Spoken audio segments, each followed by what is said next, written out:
Business valuation, relative valuation. It's a method to arrive at relative value using comparative analysis with superior and its similar enterprises. So one organization is there. With it, what are the similar organization we will see on this similar organization? What is its value? So through that, how to value this organization? This is relative valuation.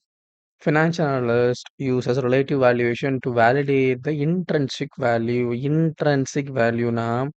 So example, you will get that share capital, share capital plus other general reserves and all things, and I will come up with an net worth. Now, from this net worth, you will come to, and based on the net worth shares, you will get one value. That is value per share.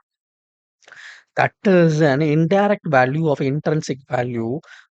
This for this value compare with other company, you come up with another value. That is a business valuation. So that you can get what is the price of the share you can get. It is also referred to valuation of multiples because it is used financial ratios to derive at multiple and then compare the same to one comparable form.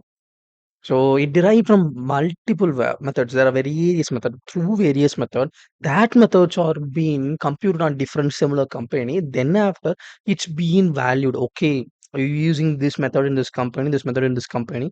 Um, Based upon that valuation, we doing the same thing in various similar companies. So the whatever the value we arrived as a benchmark, and as per the benchmark, it is fair value. So that's why we come up with this. This is called relative valuation.